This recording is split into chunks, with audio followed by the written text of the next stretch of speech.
Hi, my name is Earl Carey. I created this blog so that you can follow along with me in my adventures in bushcraft in the Bahamas.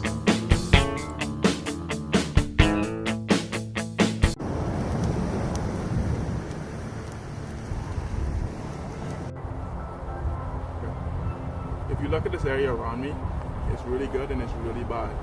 It's great because I'm surrounded by a lot of tinder that I can use to create fire. It's bad because if I make a fire on top of this, the whole force is going to go up. So the first thing I've got to do is clear out my area.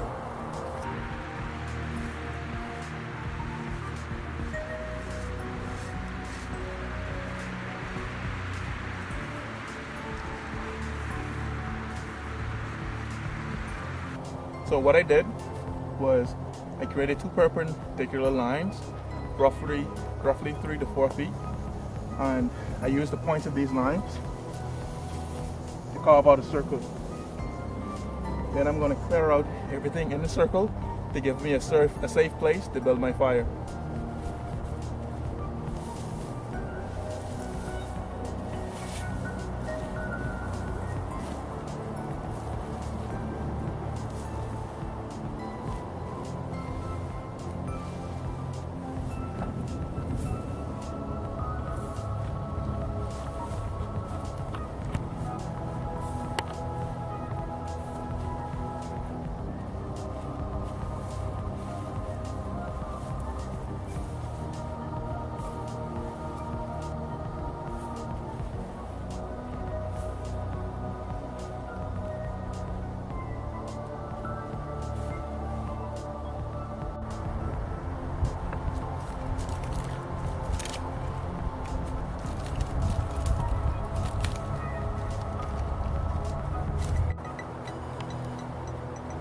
We want to make as much use of nature as we can, and we want to make sure that we use all of our resources as effectively as we can.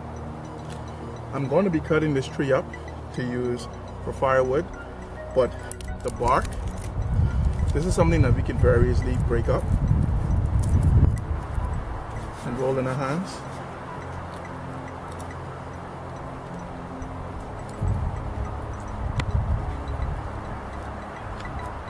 In order to produce particles small enough for us to use as a type of tinder. Cool.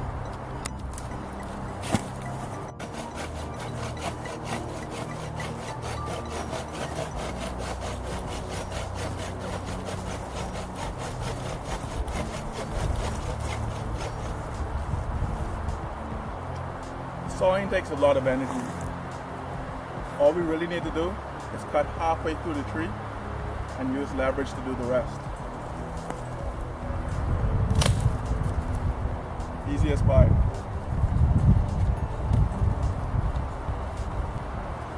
One of the biggest mistakes that you can make is to build your fire directly on the ground. If you build your fire on the ground, oxygen cannot get into it. Now, we learned in high school that hot air rises. What we want to do is we want to build a proper fire lay to build our fire on top of, so that as the hot air rises, air will be drawn in from underneath, fueling our flame.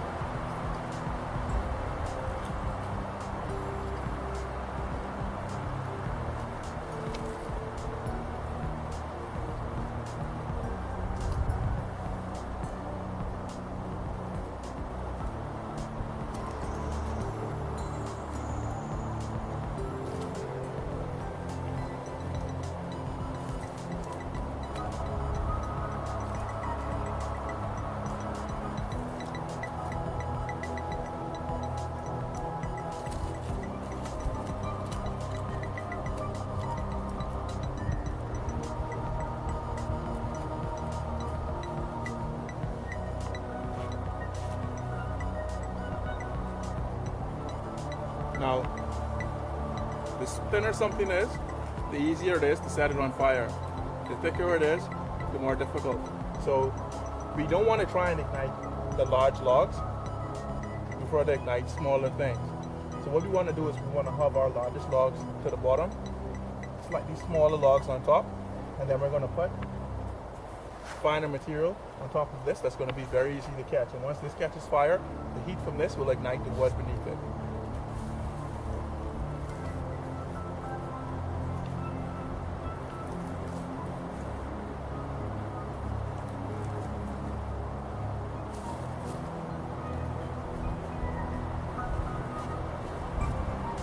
Next, we're going to do a small platform. For today, we're going to be using magnesium to assist us.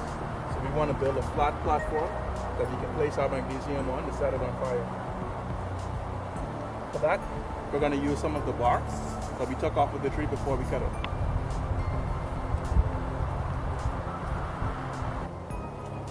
Okay, so we have our fire lake that's going to allow oxygen to get to the fire from above as well as below.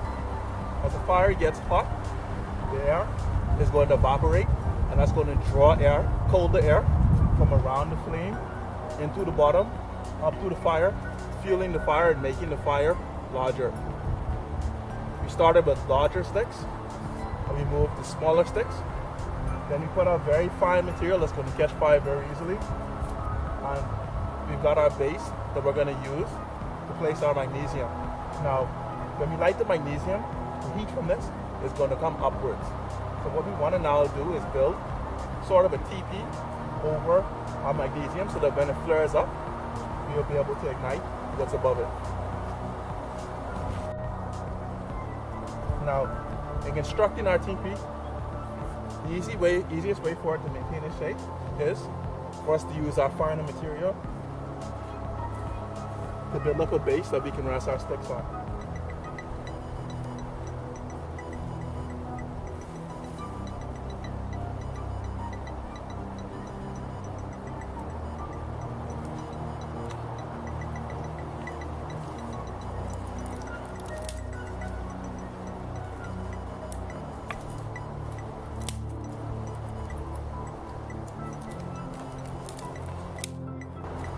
Now, you'll notice that I'm placing most of the material on the back end.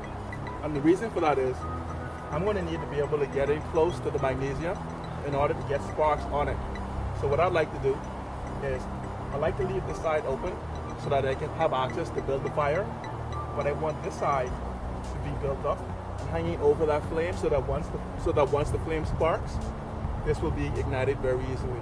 And once we grow our flame on the top, it's going to slowly burn its way down to the bottom and we'll fuel the fire.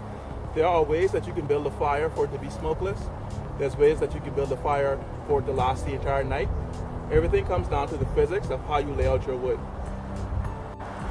Now, when it comes to wilderness survival or technology or whatever you're doing, the devil is in the details. And you have to find the most efficient way to do things so that they don't work you too hard and so that you can work smarter. If I scratch my magnesium here, it's very great odds that I'm going to knock over the entire bundle. So what I'm going to do is I'm going to scratch my magnesium into this bark, and then I'll use that to transport it over to my main fire lake.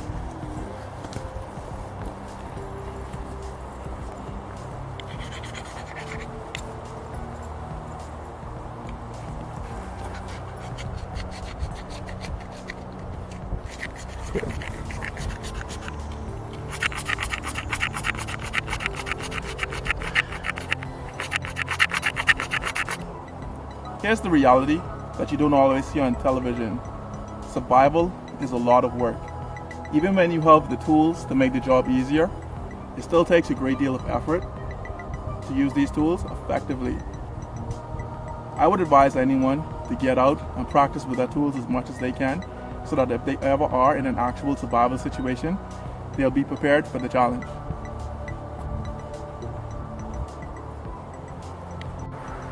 Okay. It's a bit windy, so I'm trying to protect the magnesium. But what I'm going to now do is apply it to our setup that we've got going on over here.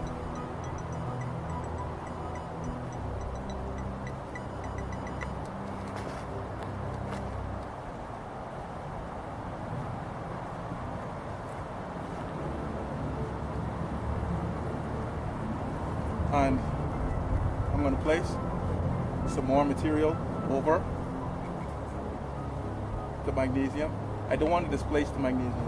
What I want is I want to have a solid group of magnesium, roughly about the size of a quarter.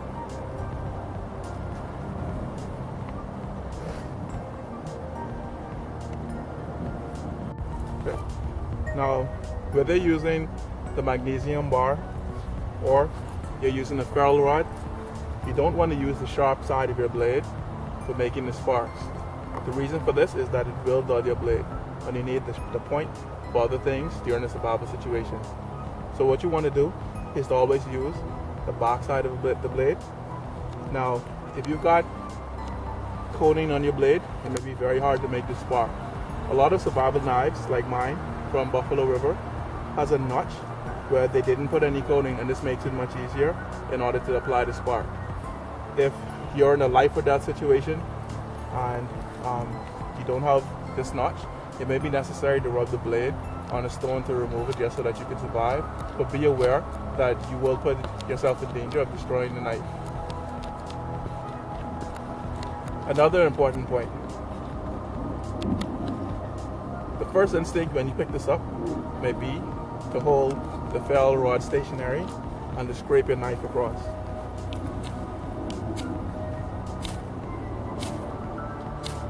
And we see that that actually produces sparks. There's a couple of problems with that. If I'm in front of my fire lay setup and I'm moving the knife forward, there's a great likelihood that I'm going to go forward and I'm going to knock everything over. So we don't want to do that. The better option is that you hold your knife firmly, you hold it at an angle. You don't want the flat of the blade to rub against the rod. You want the corner of your blade to rub against the rod. And what you want to do is you want to hold the knife in place and pull the rod. What this allows you to do is to stay very close to what you're trying to ignite while you produce the spark.